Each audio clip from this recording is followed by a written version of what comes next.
Mañana se va a presentar un libro, Operación Salustro, escrito por Pablo Sirven, a quien tenemos aquí en el estudio. Mañana, 18 horas, en el Hotel Marcín, Laurel y Ciruelo, en Cariló.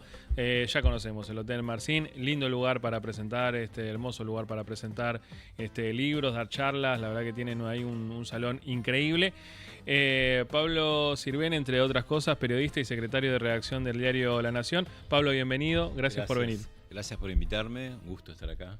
Por favor, un placer tenerte. ¿Primera vez en Pinamar, no? No, soy un viejo visitante de Pinamar de muchos años, te diría desde la adolescencia, y después también trabajando en los años 90 en la revista Noticias, además codo a codo con José Luis Cabezas, trabajando 2 temporadas muy intensas en los años 90, así que sí, me es muy conocidos estos parajes, para bien y para mal. Claro, totalmente. ¿Cómo fue la primera vez que viniste por estos lados? Y yo creo que fue tipo, no sé, fines de los 70, era adolescente, así que era un Pinamar bastante distinto, porque no tiene esta explosión, digamos, de los últimos años, ¿no? Ya en los 90 hizo un crecimiento, pero es espectacular en este siglo, digamos, ya es una ciudad hecha y derecha, completamente que se autoabastece, ¿no? Y que como que el verano casi viene a ser como el bonus, el aguinaldo, ¿no? Porque ya te encontrás con que yo venía, de pronto cuando en los 90 tenía hijas muy chicas, vine 2 vacaciones de invierno, julio, y bueno, por suerte el tiempo estaba espectacular, no hacía frío, había sol, pero no tenías muchos lugares para ir, ¿no? O sea, y menos en temporada, y te ibas al centro comercial de Pinamar y estaba todo cerrado, papeles, ¿no? Y hoy en día, qué sé yo, sigo viniendo a veces fuera de temporada y no, es otra cosa, ¿no? Agarrás Constitución, llegás a y hay tránsito todo el tiempo, así que creo que es en la provincia de Buenos Aires, si no es la ciudad que más creció en habitantes, está ahí, ¿no? Le pegan el palo. Y la pandemia trajo mucha gente para cambiar el estilo de vida, ¿no? Exactamente, porque hoy en día con todos estos dispositivos, streaming, Zoom, todo ya es relativa la importancia del lugar, la presencialidad, ¿no? Podés, en nuestras actividades, por ejemplo, podés avanzar mucho estando en cualquier lado, ¿no? ¿Cómo te llevas con eso, con el avance de la tecnología? Mira, yo soy un poco cuadrado, pero trato de no ser cuadrado del todo, porque si no te vas quedando, ¿no? Es como que vas perdiendo los trenes, y en realidad siempre fui bastante, ¿cómo te diría? Me fui subiendo a redes sociales a medida que iban apareciendo, o sea, en Twitter, en Instagram, hasta TikTok, ¿viste? Sigo. Y después mirando un poco las cosas ahora de inteligencia artificial, también tratando de entender un poco. Pero bueno, es parte de mi trabajo, la comunicación, el periodismo, o sea que lejos de negarme, trato de entender por lo menos lo básico, ¿viste? Trato de encontrar siempre como atajos, como para, no soy un experto ni quiero ser de lo técnico, pero sí decir, mira, con este clic tal cosa, bueno, vamos por ahí. Claro. Y en las redes, finalmente tengo como una audiencia importante, ¿viste? En tanto lo que es X como Instagram, hasta en TikTok, ¿viste? Entonces me permiten, hasta le saqué un Instagram a la perra que tengo, Bella _ de la barra, bueno, la buscan ahí, y en realidad que me sirve a mí un poco como para descansar de lo que sería, yo siempre digo, como un país multimillonario para los periodistas, no por salarios, sino por noticias, ¿no? O sea, todo el tiempo estamos como una especie de montaña rusa muy fuerte con todo lo que sucede, entonces a veces en el Instagram de la perra no se habla de noticias. Tal cual. Y habla ella en primera persona, entonces me divierte y me despeja un poco, ¿no? Me oxigena. Yo quiero, perdón, yo no me actualicé a TikTok, quiero saber cuáles son los challenges que hace Pablo Sirven. No, por favor, creo que lo necesitamos saber. Era algo que necesitaba y no sabía. Claro, no llego a tanto. En realidad trato tampoco, que eso sucede muchas veces, ¿no? Cuando te desperfilás vos por tratar de Claro, ser por consecuente con la quedar red ahí. social. TikTok nació siendo y sigue siendo en algún punto, cada vez menos diría, como una red súper juvenil, súper adolescente, súper jodona. Yo lo que hago es un poco subir a veces fragmentos de entrevistas mías o algo, lo malverso un poco, en el sentido que a veces duplico cosas de Instagram y las llevo a TikTok, y bueno, como a veces tengo entrevistas con gente conocida, entonces hace clic igual, ¿no? Pero no, los Challenger todavía Bien, no. está no bien, a nivel. listo, listo. Ahora, hay una lucha con las redes sociales y la inteligencia artificial de una suerte de desprofesionalización del periodismo en general. ¿Vos estás de acuerdo con esto? Podrían funcionar bien en paralelo, o el periodismo abrevar ahí, que sí, que tiene muchas cosas interesantes, ya les digo, porque es una vidriera de comunicación, incluso de multiplicación de lo que viene un poco en descenso, como es, yo siempre trabajé especialmente en el medio gráfico, ¿no? En diarios, revistas, bueno, eso viene con menos circulación. Entonces, la red social lo que te da es la posibilidad de ampliar ese público.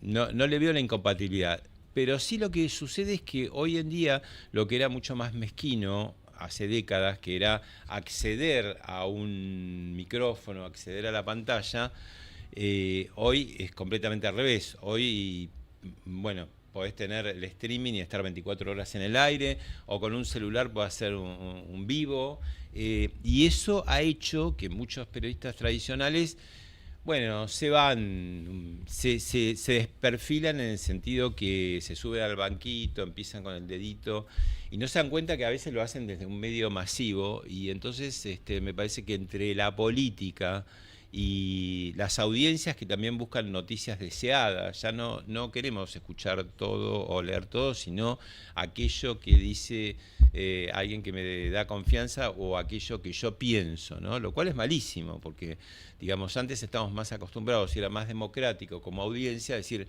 bueno, mira, tenés que leer esto que te va a fastidiar porque es justo del político que te gusta, pero uno lo leía. En cambio ahora, como las redes sociales son tan segmentadas, Claro, y te los focalizan en lo que querés escuchar. y los algoritmos te van tirando, Tal ¿viste? cual. Yo pido, no sé, quiero entré y vi una mesa de madera que me gustó, bueno, te viene la lluvia de mesas de madera, ¿viste? Entonces, cual. claro. Mi feed está lleno de mesas de madera. ¿En qué momento? Claro, ¿qué pasó, no? ¿Cómo se enteraron? Me están escuchando.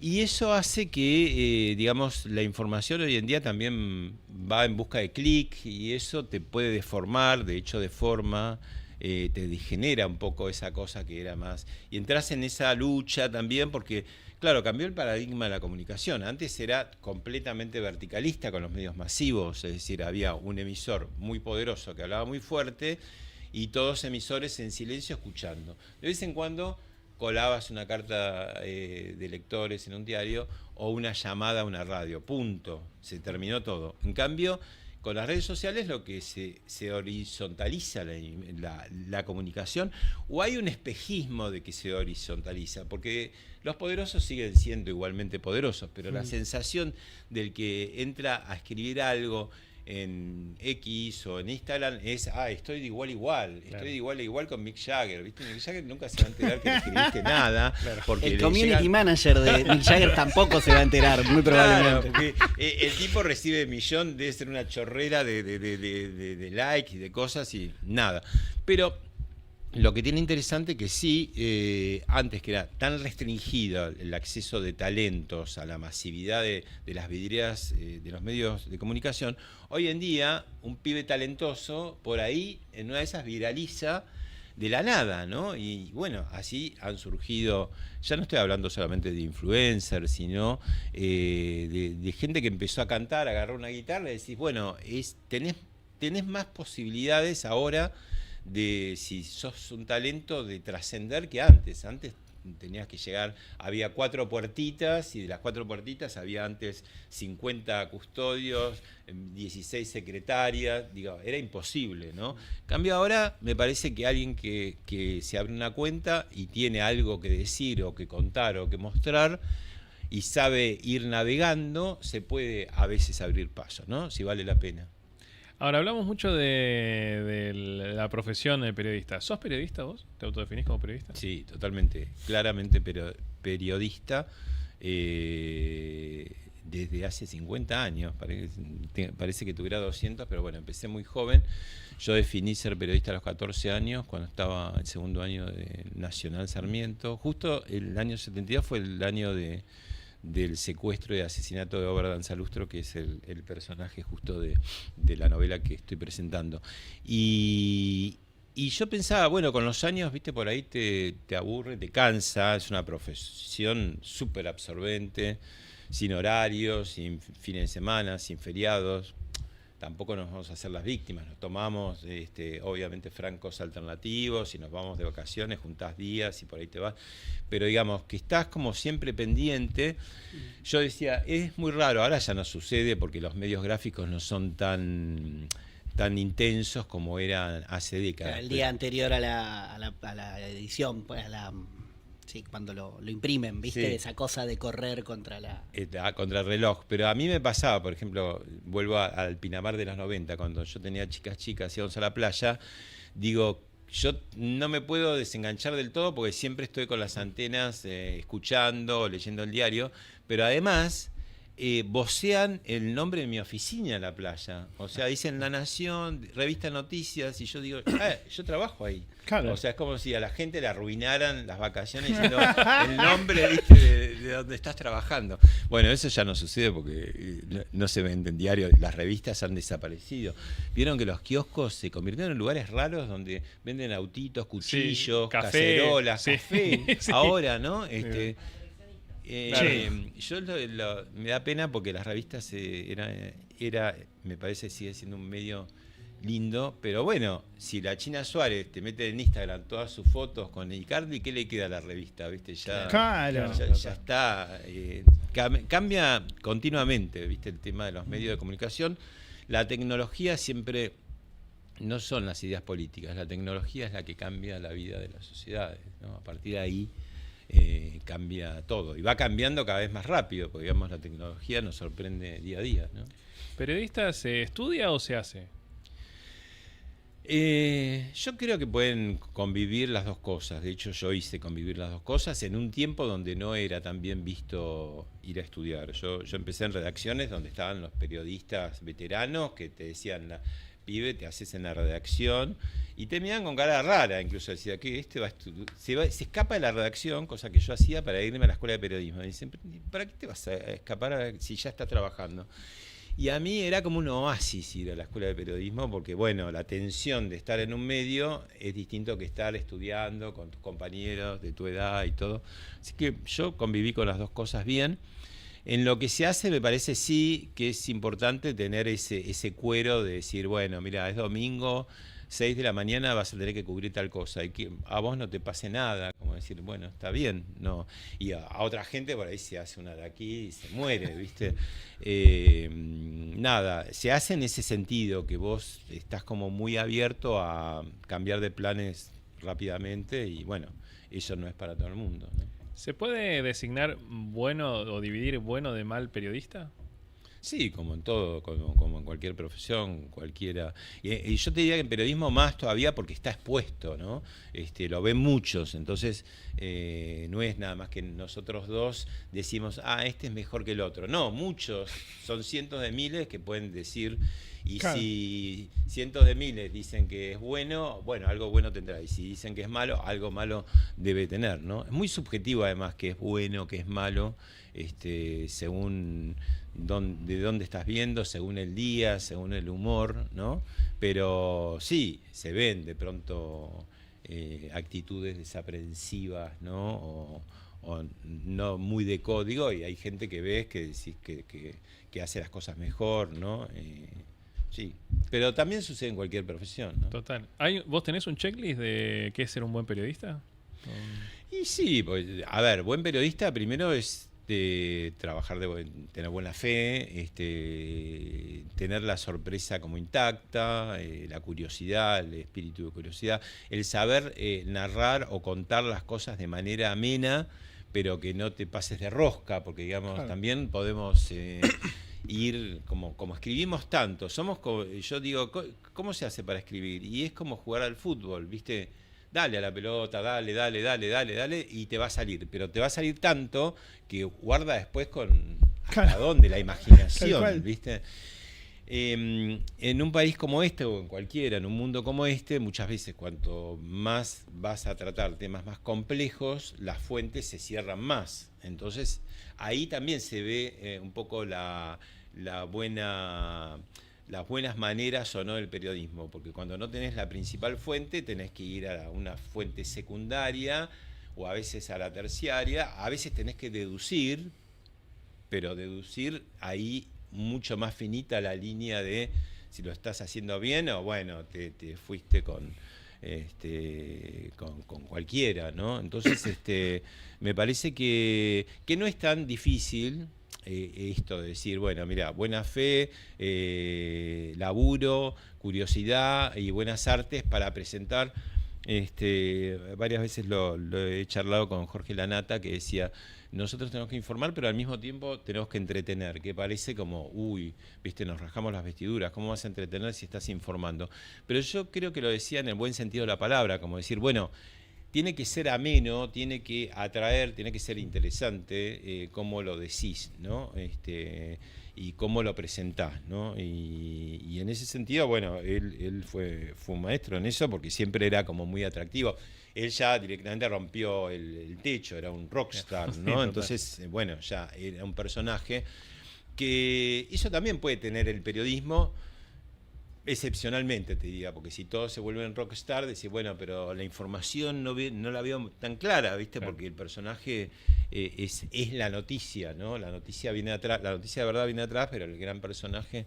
Pero bueno, los medios audiovisuales requieren un poco de eso, ¿no? De ese histrionismo, de esa llegada. Antes... Y hoy el consumidor además está con eso de la espectacularidad, ¿no? Del consumo rápido, algo que lo enganche para verlo, porque si lo haces muy largo no te lo ven. Claro. Y después, sí, lo malo es que hay tienen mejor prensa las malas noticias o las noticias ruidosas o escandalosas que las noticias buenas o las historias de vida, que son más difíciles de hacer por otra parte, porque es mucho más fácil que yo largue una puteada que decir, no, mirá, te investigué todo esto para venir a este programa.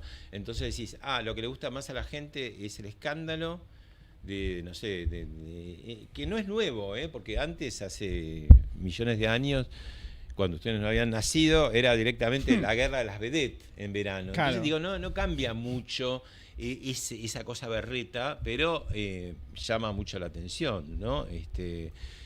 Pero es una pena que se pierda esa cosa de buen periodismo, de investigación, de temas, digamos, copados, de temas ecológicos. Bueno, hoy en día con las redes encontrás todo donde querés, claro, lo tenés que buscar como en una biblioteca, pero los medios grandes a veces están como muy expuestos a ese clic, a ese rating que te demanda más como el escándalo, la pelea política. Lo malo que eso permeó también en las dirigencias, ¿no? Los dirigentes políticos creen que hacer política es dar un buen título o ser escandaloso, y bueno, a las pruebas nos remitimos después.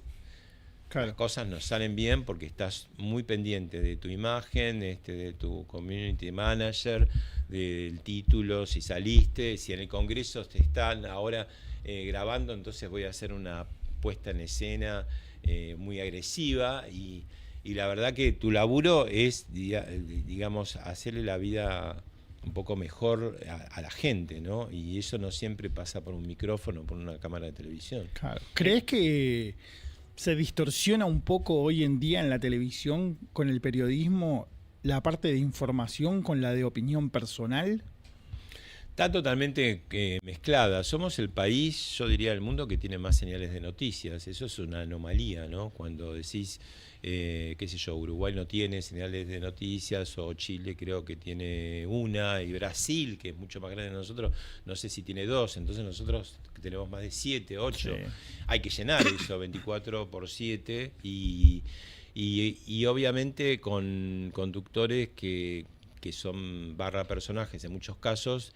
Directamente ya no se distingue lo que es la información, que antes en la escuela de periodismo nos decían, bueno, distingamos lo que es dar la noticia por un lado y dar la opinión por el otro, aunque dar la noticia ya es una opinión, porque pasan infinitas cosas por Sí. día. Cuando vos elegís qué informaciones vas a dar, ya hay una opinión. Sí, Pero ya es una tenés un opinión, sesgo ahí. es una opinión que está como resguardada. Cuando tenés que armar, como me ha pasado, tapas de un diario, mucho más elegís qué va a ir en tapa y mucho más va arriba. Y va a la derecha, Claro. es donde se ve más.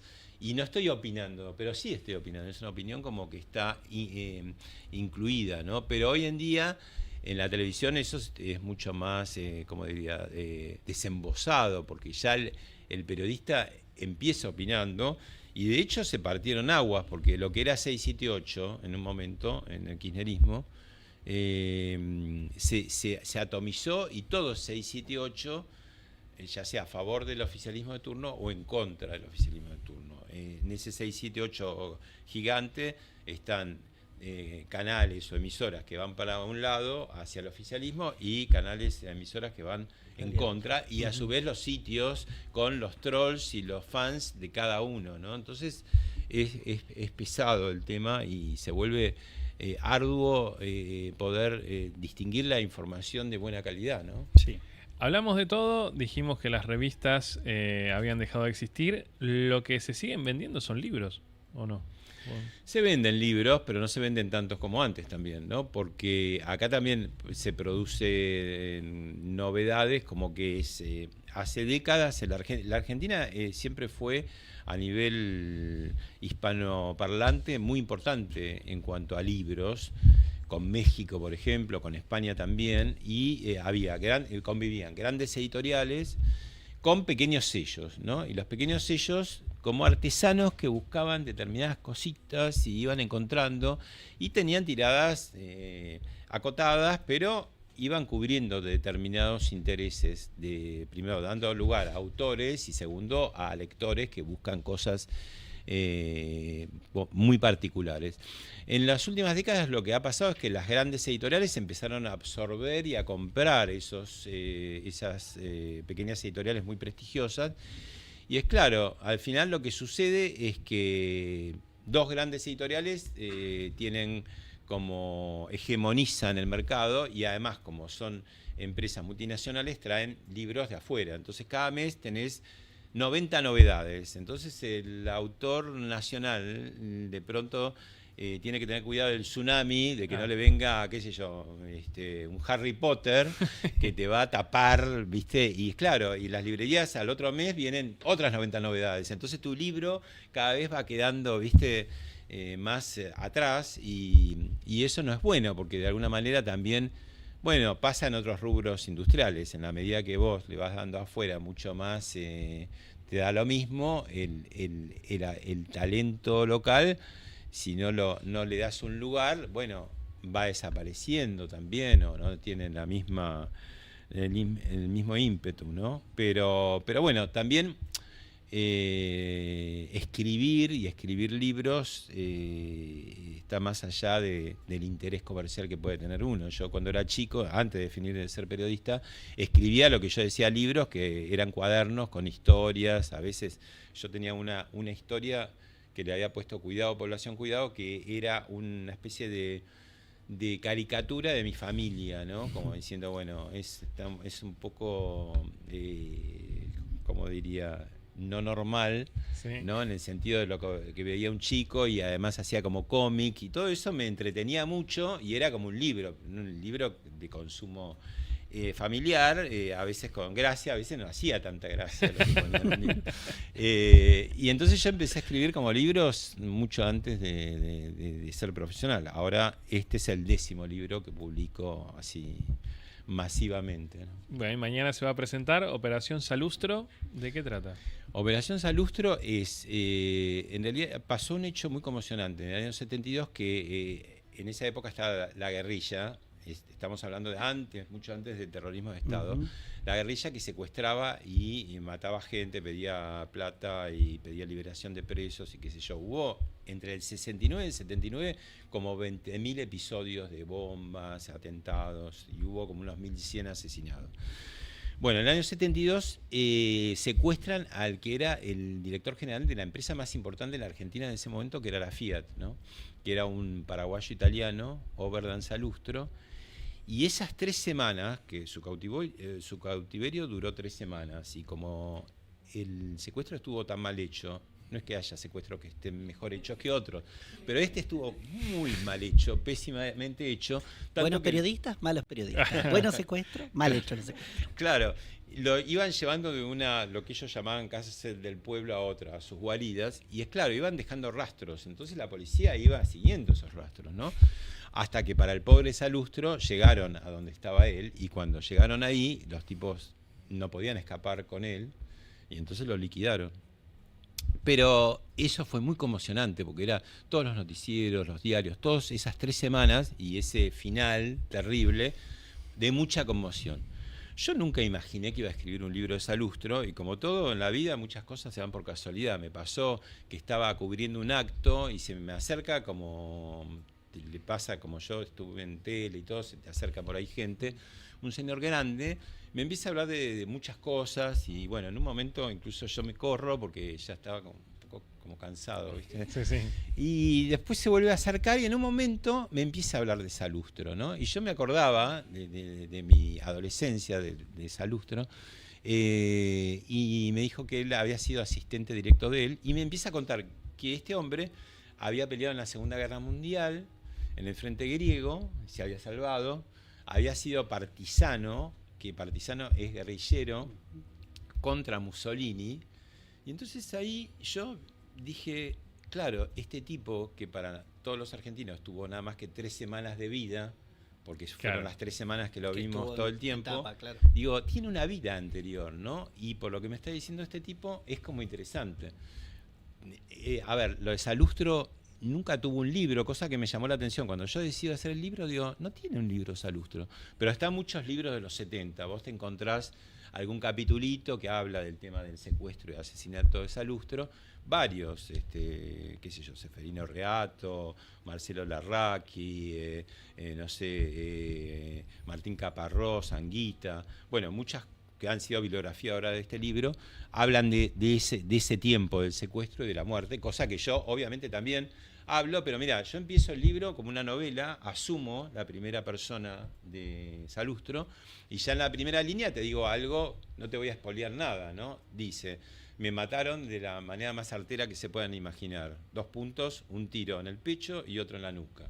Así empieza la novela, como diciendo, bueno, saben de qué es esto. Y el secuestro y la muerte recién está en el capítulo 9. Okay. Aunque él en el camino, te va relatando la vida, cada tanto habla del secuestro, pero el secuestro y la muerte son 3 capítulos de 14, ¿no? Es decir, que hay toda una vida que me permite, por un lado, hablar de la industria del auto en el siglo XX, que cambió, ese sí que fue como un cambio copernicano para la sociedad. Piensen que antes del auto la gente no se movía de su barrio, claro. Iba con los carruajes, y el auto no solamente inaugura la industria automotriz, que dio trabajo a millones de operarios, sino que eso a su vez hizo que hubiera rutas, asfalto, bares en las rutas, garage, aseguradores turismo, de autos. Es decir, la cantidad de trabajo, de multiplicación de trabajo que dio los autos, más la cosa, ¿cómo diría?, de estatus, los grandes autos, todo. Entonces, también el libro repasa un poco todo eso,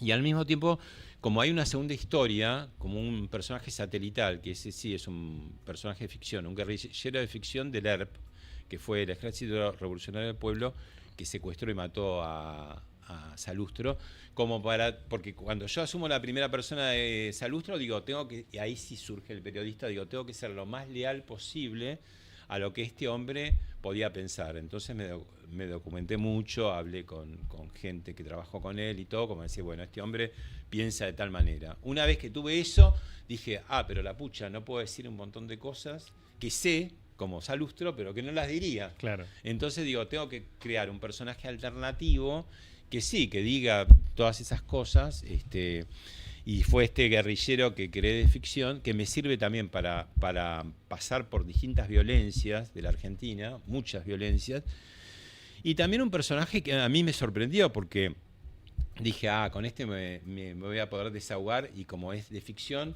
voy a poder hacer lo que quiero con el personaje. Y en realidad me costó mucho ese personaje, y ese personaje se fue abriendo paso, pero de una manera muy traumática. Es un guerrillero muy particular, Empezando porque es un tipo que tiene fobia a los sonidos extremos. Y que le dicen un poco cuando lo entrenan, che, pibe, pero vos tenés que poner bombas y ametrallar. ¿Qué hacemos con el tema del sonido, ¿no? Entonces, hay cosas que yo escribiendo mismo me empecé a sorprender porque digo, bueno, ¿para dónde irá este pibe, ¿no? Bueno, y ahí sí no espoleo porque pasan muchas cosas. Pero me gustó hacer esta novela. Un desafío porque, bueno, por esta cosa periodística del rigor, de decir, hago novela,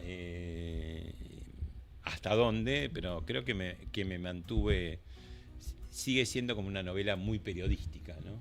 Excelente. Mañana va a estar a partir de las 18 horas en el Hotel Marcín, digo bien, ¿no? Marcín, a las 18 horas, es ahí al lado de la playa, y si no pongan el GPS, para algo están los dispositivos. Y me va a estar presentando Macu Mazuka, otro también conocido de las temporadas de Pinamarenses, porque ha tenido programas de radio acá, y bueno, vamos a estar charlando ahí un rato largo del libro. Y después, si hay firma de ejemplares, los que quieran, obviamente. Entrada libre y gratuita. La salida no es gratuita si compran el libro. Claro, sí. Claro. Pero bueno, no hace falta. O sí, hace falta. Hace falta. Hace falta. Piensen que los autores solamente cobramos el 10% del precio de tapa. Es decir, que este libro de 35.000, creo que es 34.990, hacen como los locales de 11 de Buenos Aires, viste que 99, así que parece menos. Bueno, son 35.000 redondeando. Yo recibo a los 6 meses 3.500 pesos. Ok. Por ejemplar. Claro. O sea que compadézcanse y cómprenlo, y además porque es interesante, no lo digo yo, van a ver que es interesante. Me quedaría 2 horas hablando. Última pregunta, ¿cuál fue o es tu cable a tierra después de tener una profesión que te mantiene alerta casi constantemente? Y cable a tierra ha sido mi familia, viste, qué sé yo, mi mujer, las chicas, yo tengo 4 hijas. Tengo 2 nietas, tengo una perra, tengo un mundo muy femenino a mi alrededor, así que muchas veces no dan ni bola a lo que yo hago, lo cual es buenísimo porque te baja, ¿viste?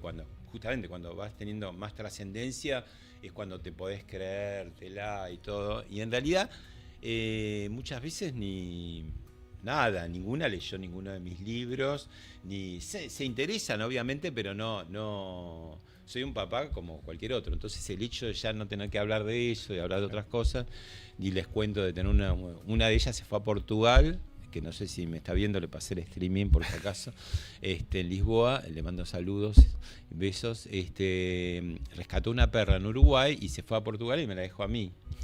Y es grande la perra y yo la saco a pasear y todo, y hago Instagram con ella, entonces ahí tengo un gran cable a tierra, porque a ella no le importan las noticias, además es uruguaya, ¿viste? Entonces los uruguayos también son como muy tranquilos, imagínate la perra, no le importan las noticias, y eso me hace que yo esté más mirando, uy, va a llover, uy, hizo flojito, claro.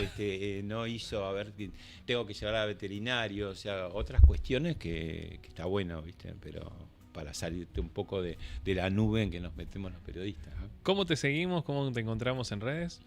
Y P. Sirven en cualquiera de Instagram, X o TikTok, y después incluso tengo un mail, en alguna época se ponía debajo de mi columna, yo hacía ponerlo, que era psirven@lanacion.com.ar.